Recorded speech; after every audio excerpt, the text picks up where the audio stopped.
ngirim apa kayak gift apa gitu, kayak kenapa harus bom. Sekarang gini ya, kita aja semuanya kita ngomong di luar, kita bom aja itu sudah ditangkap loh. Iya nggak sih? Itu ada undang-undangnya, nggak boleh gitu. Tapi kalau menurut Medina, di WhatsApp chatnya dia antara pribadi dia dengan saya itu banyak banget ancaman, antara dia ngirimin dia laporan polisi kemana itu dikirim ke aku, somasi itu juga dikirim ke aku. Tahu sendiri kan kalau somasi itu undang-undangnya hukumannya berapa tahun, itu semua dikirim ke aku gitu loh. Nah, dengan kalimat yang ancaman bom itu nggak sewajarnya buat aku seperti itu, nggak sewajarnya kan. Kalau misalnya mas-mas semuanya gitu ya dapat kata-kata yang bom gitu, apakah itu suatu bercandaan? Padahal waktu saat itu kita ada konflik kan, iya kan, ada konflik dan memang benar-benar konflik. Saya hanya meminta hak saya dikembalikan, itu aja. Dan pada waktu itu dia semakin galak. Ingat satu lagi ya, pada waktu itu kan saya sering keluar negeri, dia bikin story, itu story saya di capture, diposting oleh dia, kasih kata-kata juga bahwa Dirjen Imigrasi pantau orang ini menebar berita bohong, apalah kayak gitu. Itu konflik gitu loh. Kenapa dia harus menyebutkan bom gitu? Kenapa dia nggak menyebutkan kata-kata ini aku kirim kamu boneka gitu ya? Itu kan waktu itu konflik gitu kan. Yang lain dong kata-katanya. Kalau memang itu surprise, akan semakin apa ya? Nggak mau tahu gitu loh. Padahal saya simple, balikin uang saya, tasnya ambil aja gitu. Lalu di situ mulai timbullah ancaman yang berbagai macam. Saya dibilang siap-siap bawa selimut, mie instan, tidur di sel nggak enak loh gitu. Nah, kalau dengan kata-kata yang sudah banyak sekali ancaman, terus dia bikin story itu akan kirim bom, apakah itu dia membuat cerita bahwa ini adalah bercandaan? Gak boleh dong. Mas aja misalnya di luar, di sini aja bilang bom gitu. Saya pengen tahu kalau Mas gak ditangkap. Dalam keterangannya kemarin juga kan dia bikin story gitu, katanya nggak pernah diarahin ke Mbak Uci. Memang nggak diarahin, tapi kenapa dia memang arahnya bukan di saya. Kan pada waktu itu saya nggak tahu media kenapa menjuluki saya Crazy Rich gitu ya. Kan Crazy Rich semua di artikel semua Crazy Rich. Memang dia menyebutnya dengan kata-kata Crazy Rich. Satu hal yang fatal, dia memposting antara chat saya dengan dia. Itu chat saya, nah siapa lagi? Nah yang pada waktu itu yang ada bermasalah tas 9 tas, siapa lagi? Emang ada orang Surabaya lagi yang lain? Nggak ada kan? Dia terlalu spesifik gitu kalau dia nggak mau nyebut nama, tapi yang clue-nya spesifik ke Mbak. Iya, arahnya ke situ. Semua orang pada tahu kok arahnya ke situ. Pada waktu itu kan gini, banyak sekali teman saya itu yang ngomong ya, kenapa lu diem aja dikit-kitin orang gitu loh. Ya tapi kan saya nggak mungkin seperti dia kan. Saya nggak mungkin seperti dia.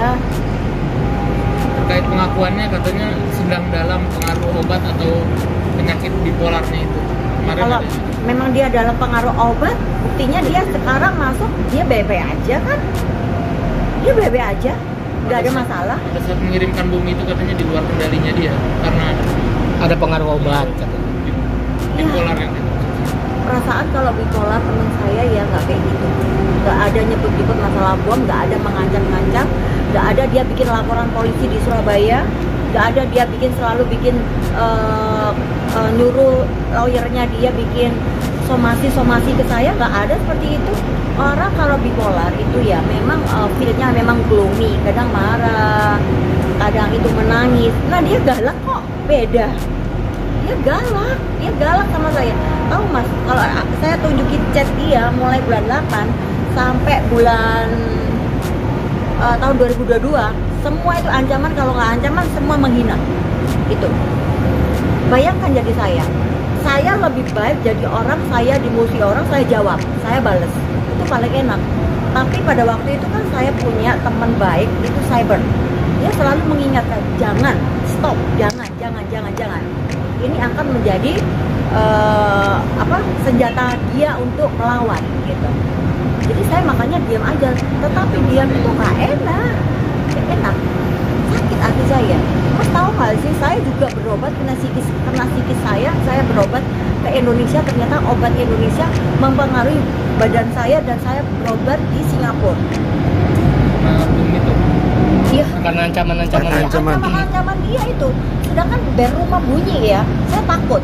Saya nggak pernah tinggal di rumah, saya selalu di Amerika, selalu di Dubai, selalu di mana, saya takut. Tahu nggak? Ada suatu ketika dia story saya itu dia capture, dia tambahin lagi ngetek dirjen imigrasi. Setiap kali saya mau keluar negeri, saya tuh takut, ada rasa ketakutan, takut saya dicekal. Padahal saya nggak salah apa-apa, Parno sendiri kan saya. Itu kan berarti sudah kena psikis saya kan. Sampai sebegitunya ya. Sampai segitunya. Sejak dia ngomong soal bom itu memang shock. Shocknya itu memang apa ya? Jangankan diri saya, sampai saya takut anak saya juga saya larikan. Saya jarang tinggal di rumah saya Surabaya. Soalnya apa? Dia kan selalu bilang, aku kan bipolar gitu kan. Nah, kalau sudah kena orang yang selalu bilang bipolar, gitu kan, saya pikir bipolar itu gila awalnya gitu. Orang gila kan bisa berbuat apa aja kan, bisa ngirim orang ke rumah atau dia datang ke rumah atau gimana kan. Ya itu yang saya pahami. Ternyata semakin kesini saya belajar bipolar itu sebenarnya seperti apa sih gitu. Bipolar nggak ada ngancem-ngancem terus kok. Bipolar nggak ada ngecet ngancem terus kok, nggak ada seperti itu. Gini, dia kan selalu mengelak bahwa itu adalah stiker aja kan, stiker bom. Tapi masalahnya kalau dia ikut ngomong, kalau dia kan ngomong itu, waktu di capture di persidangan itu kan ditunjukkan saya. Apakah gambar seperti ini tuh ancaman? Cuman masalahnya dia ikut ngomong, Resirin, hati-hati kamu, akan kukirim bom baru tahu rasa. Mas digituin bagaimana? Waktu itu kita ada konflik loh, rame-ramenya loh. Takut nggak? Takut dong. Iya sih. Nah, terus masalah tas? 9 tas. Iya, masalah 9 tas katanya ada belum dibalikin. Emang tujuannya apa sih? Lah, 9 tas itu kan ceritanya gini. Pada awal bulan 8 itu kita kan transaksi 9 tas. Iya kan? Sudah gitu, saya komplain langsung. Saya minta uang saya dibalikin. Masalah selesai. Saya nggak akan lapor kemana-mana. Tapi kan dia tahu sendiri orangnya kayak gitu kan, nggak komitmen kan. Nah udah gitu dia somasi saya 2 kali, suruh saya ngecek sendiri ke Hermes. Ya, karena yang berhak menentukan barang ini asli atau palsu itu Hermes, bukan saya menahan tas dia sudah saya kirim ke Surabaya, di Polrestabes Surabaya itu sebagai barang bukti. Awalnya si Medina nggak mau, dia minta tasnya dibalikin, uangnya nanti baru dibalikin ke saya nggak mau dong. Nah terus saya nggak punya barang bukti gitu. Terus laporan apa yang saya laporkan ke polisi, barang buktinya mana? Nah tas itu nggak sama saya. Sejak dia somasi saya itu, bulan 9 saya langsung bikin laporan ke polisi. Dan saya penyerahan tas, sudah sama polisi sudah ditindaklanjutin kan. Waktu itu dibawa ke Jakarta dan Hyatt. Dan ditangkapi baik, dikirimlah ke Paris. Setelah 2 bulan kemudian sudah ada bukti, ada hasil bahwa semua tas itu bukan keluaran dari Hermes Paris. Berarti kan palsu. Berarti tas itu ada di polisi sebagai barang bukti, bukan bayangan ya? Iya, tas itu 9 sekarang itu ada di Polrestabes Surabaya. Boleh masnya semua cross check, bukan di saya. Saya nggak pegang barang-barang itu. Saya nggak pegang. Sudah di Polrestabes Surabaya sebagai barang bukti karena untuk pengecekan di Hermes Paris. Terkait laporan Mbak yang di Polrestabes Surabaya, perkembangannya sekarang seperti apa, Mbak? Nah, perkembangan yang ada di Surabaya itu kan sudah P21. Ini sebentar lagi akan perlimpahan, tapi saya sih menginginkannya setelah Medina ada putusan dari Jakarta dulu, baru nanti Surabaya akan dibawa ke Surabaya. Berarti ditahannya nantinya di Jakarta atau Surabaya gitu, Mbak? Karena kan nunggu putusan Jakarta dulu nih. Biasanya sih bergilir sih, Jakarta kan duluan. Karena kasus ini yang naik kan, kasus ini sebenarnya gini. 2 kasus saya itu pengancamannya di atas 6 tahun semuanya. Itu bisa dilakukan penahanan. Yang ancamannya 4 tahun itu tidak bisa dilakukan penahanan. Itu kan di Jakarta ada 2 kasus. Yang 1 kasus lagi kan pencemaran nama baik. Itu nggak bisa ditahan. Bisa pun tapi nanti melalui proses yang cukup panjang.